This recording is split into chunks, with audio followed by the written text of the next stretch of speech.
Pergunta: qual o impacto da violência no Brasil?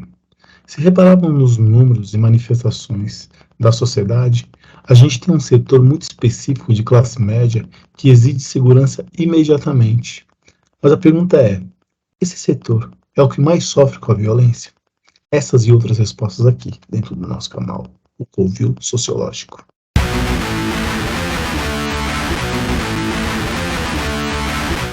Olá, senhores, olá, senhoras, pessoas bonitas e pessoas não tão bonitas assim. Esse quem vos fala aqui é o professor Rony Santos, para mais uma aula de Sociologia aqui, ó, dentro do nosso canal, Covil Sociológico, para desvendar alguns temas aí, beleza, rapaziada? Vamos com nós? Galera, o tema da aula hoje é violência. Aula 3 de 4 que eu havia prometido. Hoje é uma aula sobre violência no Brasil. A gente vai pensar as raízes da violência no Brasil, beleza? Abrindo nosso slide aqui, a gente vai pensar especificamente as raízes da violência no Brasil, da escravidão à modernidade. Para poder pensar isso aí, eu fui até o IPEA. O que é o IPEA? É o Instituto de Pesquisa Econômica Aplicada. Eu fui até o Fórum Brasileiro de Segurança Pública, que é um organismo dentro do IPEA, para poder entender essa questão da violência do ponto de vista contemporâneo, ou seja, do ponto de vista atual. E o que eu descobri dentro do site do IPEA, que eu deixo a descrição aqui embaixo para vocês. Embora o IPEA apresente uma queda nos números de homicídio a partir de 2018, ou seja, a pesquisa vai até 2019, e 2018, 2009, a gente tem uma queda na pesquisa, né?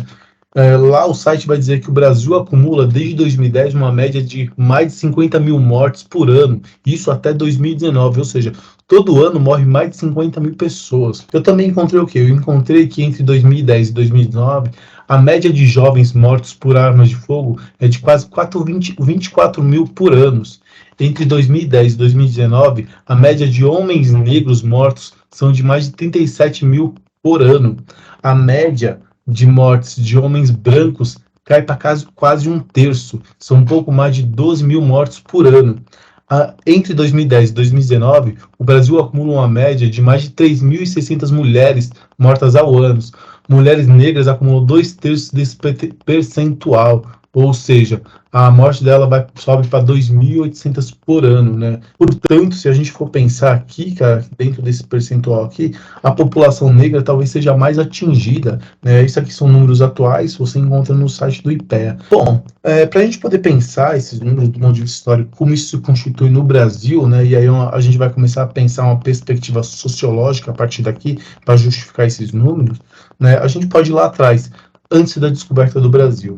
O que a gente tem antes da descoberta do Brasil? Se a gente for lá em 1452, o Papa Nicolau V ele vai outorgar uma bula, né, chamada Dom Diversas, são as famosas bulas papais, né? O que vai estar escrito nessa bula?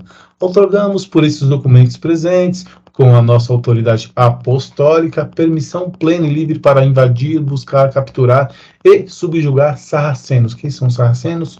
São os judeus.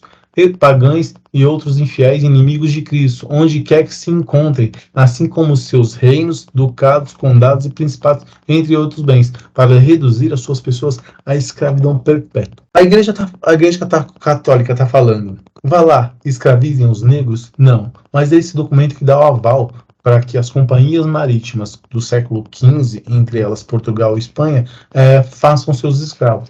A princípio, a colonização no Brasil e na Espanha, né, e nas Américas em geral. O que a gente tem é que a ideia da escravidão e a violência ela é intimamente ligada do ponto de vista histórico. Isso significa o quê? A escravidão no Brasil ela atravessou mais de 350 anos de história. A colonização portuguesa, para iniciar e manter seu domínio e controle sobre os corpos escravizados, impôs uma série de técnicas que tinham como objetivo último explorar a sua mão de obra. E aí, cara, a gente tem algo aqui que é extremamente importante. A violência mantém a escravidão. A gente está falando desses 350 anos de escravidão. E a escravidão mantém um sistema colonial. Ou seja, o que mantém toda uma economia é uma prática de violência. Ao longo da nossa história, no interior das nossas relações sociais, o único processo de socialização possível promovido pelo colonizador ocorreu por meio da violência e subalternidade. É impossível pensar a identidade social brasileira e todas as estruturas sociais, culturais, econômicas, políticas, familiares, sexuais e etc., que sustentam nossas relações sem pensar que essa identidade foi forjada sob o signo da violência. o que tinha como objetivo dominar e controlar corpos em nome do colonizador branco. Para a gente poder compreender melhor, eu vou mostrar alguns instrumentos que possibilitaram que essa escravidão acontecesse. Que instrumentos são esses? As máscaras de Flandres, a gente tem a gargalheira, nós tínhamos o pau de arara, tínhamos, obviamente, o tronco e o açoite, né, que é o mais famoso de todos. O Pelourinho está lá para provar isso. São formas de violência para poder manter uma mão de obra e, consequentemente, manter uma economia. Para a gente poder ter uma ideia, daí a gente fala, mas a escravidão ela já passou, ela é passada, né, ela não tem a ver com a nossa vida, né? Mais ou menos. Quando a gente começa a pensar, né, a integração do negro na sociedade brasileira, e aí a pergunta é, cara, esse negro ele é parte ou não da nossa sociedade? Né? A gente tem que começar a pensar essa questão da abolição da república e da cidadania. A abolição da escravatura vem acompanhada de valores de liberdade individual, proposta pela modernidade liberal. Isto é, todo sujeito é livre para decidir sobre a sua vida. O que isso significa? No momento da abolição da escravatura, ela vem acompanhada de um teor do movimento liberal que vem da Europa e vem dos Estados Unidos. Os Estados Unidos acabou de fazer uma revolução. A Europa está vivendo um momento liberal. É a ideia da autonomia individual. O problema é, essa autonomia individual, ela vem carregada de quê? De quais simbologias, né? A pergunta é, eles carregam consigo, a partir desse momento, títulos efetivos de direitos de cidadania brasileira? E aí, esse negro que foi violentado durante 350 anos e foi visto sempre como objeto, é fácil dar a ele esse título de cidadania, ou seja, é fácil reconhecer a humanidade dele apenas com uma assinatura? A gente pensa que o Brasil, entre 88 e 89, ou seja, entre a abolição da escravatura e a formação da república, o Brasil deixa de ser monarquia e passa a ser república em 89, né, a gente entende que o Brasil está se modernizando.